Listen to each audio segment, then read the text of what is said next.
भक्तांनो, एका क्षणासाठी डोळे बंद करा आणि विचार करा. वैशाखातलं रणरणत ऊन, आकाशातून जणू विस्ताराचे गोळे बरसतायत. जमिनीला मोठ्या भेगा पडल्यात आणि शेगावातील एकाही विहिरीत पाण्याचा थेंबही शिल्लक उरलेला नाही. पाण्यासाठी लोक आणि अन्नाला महाग झालेत. अशा वेळी गावातल्या एका उद्धट आणि गर्विष्ठ माणसाने साक्षात गजानन माऊलींना पाण्याचा एक घोट देण्यास नकार दिला. इतकंच नाही तर माऊलींनाही नवत तुच्छतेने हाकलून दिलं. पण मग त्या रणरणत्या उन्हात एका कोठ्याकाड पडलेल्या विहिरीच्या काठावर असं काय घडलं? माऊलींनी फक्त त्या वाळलेल्या धुळीने भरलेल्या विहिरीच्या काठावर पाय ठेवले, डोळे मिटले आणि एक नजर टाकली, आणि ज्या विहिरीत थेंबभर पाणी नव्हतं तिथून साक्षात पाताळगंगा जमिनीच्या छातीचा कोट भेदून वर उसळली. तेही कडू किंवा गढूळ पाणी नाही, तर अमृतालाही मागे टाकेल असं सुवासिक आणि गोड पाणी. पण तुम्हाला माहीत आहे का, या जलचमत्कारामागे माऊलींनी जगाला दिलेला एक अत्यंत गूढ आणि आध्यात्मिक संदेश आणि बंकटलालांच्या पूर्वजन्मीच्या भक्तीचे गूढ दडलेले आहे. हा केवळ पाण्याचा चमत्कार नव्हता, तर भक्ताच्या अथांग श्रद्धेचा आणि मानवी अहंकाराचा एका क्षणात झालेला भस्मास होता. जर तुम्हाला शेगावच्या इतिहासातील हा सर्वात थरारक, अंगावर शहारे आणणारा आणि डोळ्यातून आनंदाश्रू व्हायला लावणारा जलचमत्कार प्रत्यक्ष अनुभवायचा असेल तर आजचा हा व्हिडिओ अगदी शेवटपर्यंत नक्की पहा. आजची ही कथा तुमच्या मनात भक्तीची एक नवीन लाट निर्माण केल्याशिवाय राहणार नाही. भक्तांनो, शेगाव दरबार या आपल्या लाडक्या वाहिनीवर तुम्हा सर्व गजानन भक्तांचे मी मनापासून स्वागत करते. ही गोष्ट आहे 1888 ते 1890च्या काळातील, जेव्हा समर्थ सद्गुरू श्री गजानन महाराज नुकतेच शेगावच्या पावनभूमीत प्रकट झाले होते. त्या वर्षी विदर्भात आणि विशेषतः शेगावात परिसरात असा भीषण दुष्काळ पडला होता, ज्याची कल्पना करूनही आजही अंगावर काटा येतो. सलग 2 वर्ष आकाशातून पाण्याचा एक थेंबही पडला नव्हता. शेतातील पिके वाळून खाक झाली होती, झाडांची पाने गळून पडली होती, तलाव, नद्या आणि नाले कोरडे ठाक पडले होते. जमिनीला इतक्या मोठ्या भेगा पडल्या होत्या की जणू धरणीमाताच पाण्यासाठी आपली छाती उघडी करून चाहू फोडत होती. माणसासह मुकी जनावरे पाण्यासाठी तडफडून तडफडून प्राण सोडत होती. शेगाव नगरीत पिण्याच्या पाण्याचे प्रचंड दुर्भिक्ष्य निर्माण झाले होते. पाण्याचा एक एक घोट मिळण्यासाठी लोकांना मौलनमौल भटकंती करावी लागत होती. जिथे कुठे एखादी खोल विहीर होती तिथले पाणीही आटले होते, आणि ज्या विहिरीत थोडेफार पाणी शिल्लक होते ते पाणी इतके क्षारयुक्त, कडू आणि गढूळ होते की ते पिण्याने लोक आजारी पडत होते. पाण्यासाठी शेगावात हाहाकार माजला होता. त्या ठिकाणी शेगावात कानिटकर नावाचे एक धनिक गृहस्थ राहत होते. त्यांच्या शेतात एक विहीर होती. सुदैवाने त्या विहिरीत थोडे पाणी शिल्लक होते, पण ते अतिशय खारे आणि कडू होते. तरीही पाण्याचा दुसरा कोणताही पर्याय नसल्यामुळे संपूर्ण गावातील लोक कानिटकरांच्या पाया पडून पाणी मागण्यासाठी रांगा लावायचे. या गोष्टीमुळे कानिटकरांच्या मनात प्रचंड अहंकार निर्माण झाला होता. त्यांना वाटू लागले, मी या संपूर्ण गावाचा अन्नदाता आणि जीवनदाता आहे. लोकांशी अतिशय तुच्छतेने आणि उर्मटपणे वागू लागले होते. एकदा दुपारी 12च्या सुमारास जेव्हा सूर्याची किरणे आगीसारखी तापत होती, साक्षात गजानन माऊली फिरत फिरत कानिटकरांच्या विहिरीजवळ पोहोचले. माऊलींची देहातीत अवस्था होती. अंगावर वस्त्राचे भान नाही, शरीरावर माती साचलेली, पण चेहऱ्यावर मात्र साक्षात परब्रह्माचे अलौकिक आणि तेजस्वी रूप झळकत होते. महाराजांच्या ओठांना कोरड पडली होती. त्यांनी कानिटकरांकडे पाहत शांत आवाजात पिण्यासाठी थोडे पाणी मागितले. पण गर्वाने आंधळ्या झालेल्या कानेटकरांनी माऊलींचे ते अलौकिक रूप ओळखले नाही. उलट ते अत्यंत रागाने तुच्छतेने हसत म्हणाले, "हट, निघून इथून निघ. तुझा काय अधिकार माझ्या विहिरीचे पाणी मागायचा? वेड्यासारखा नग्न फिरतोस आणि माझ्याकडे पाणी मागतोस. जर तुला पाणीच प्यायचे असेल तर जा त्या तुझ्या बंकटलालच्या शेतात त्याच्या विहिरीवर जाऊन पाणी पी." कानिटकरांना माहीत होते की बंकटलालच्या शेतातील विहीर पूर्णपणे कोरडी पडलेली आहे. तिथे पाण्याचा थेंबही नाही. महाराजांची टावाळी करण्यासाठी त्यांनी हे क्रूर शब्द वापरले होते. जमलेले लोक हे पाहून थरथर कापत होते. पण कानिटकरांच्या भीतीने कोणीही बोलले नाही. पण साक्षात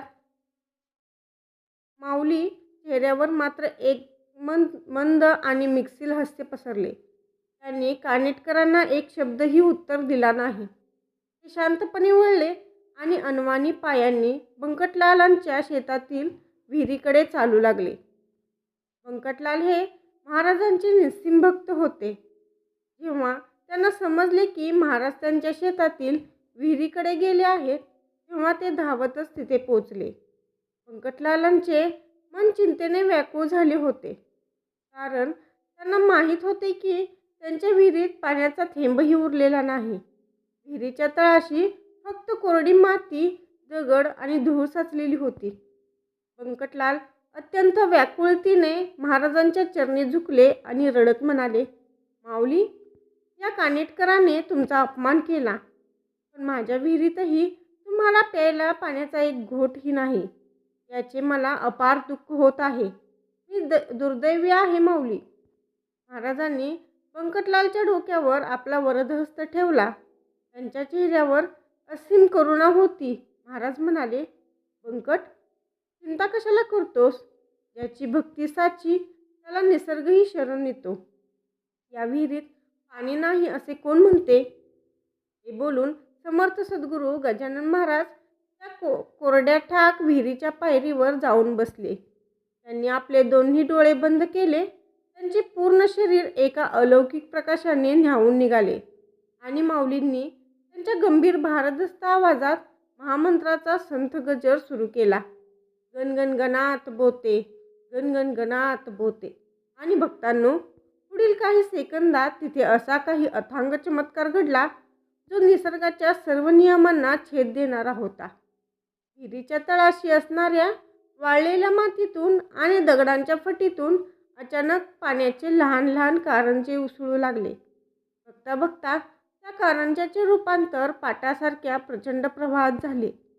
विहिरीच्या तळाशी इतका मोठा पाण्याचा आवाज होऊ लागला की जणू साक्षात पाताळगंगा जमिनीचे पोट फाडून बाहेर येण्यासाठी असुसली होती.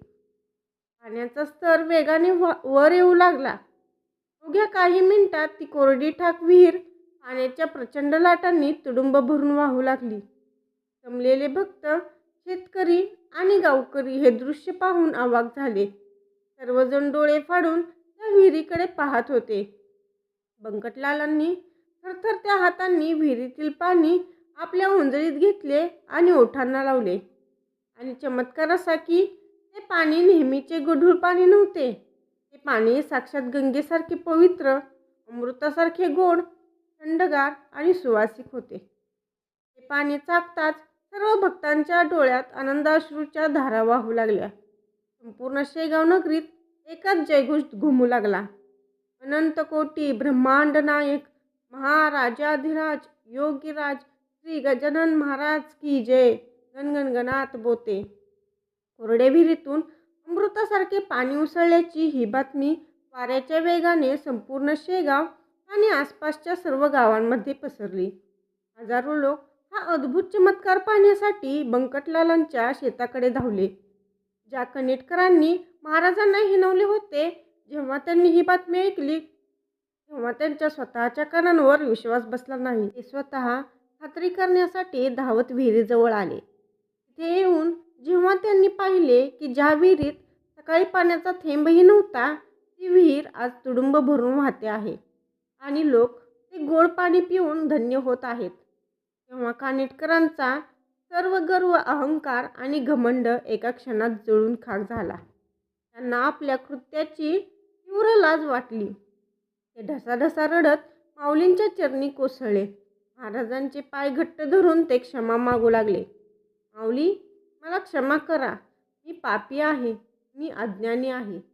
मी तुमच्या बाह्य रूपाला पाहून तुमचा अपमान केला.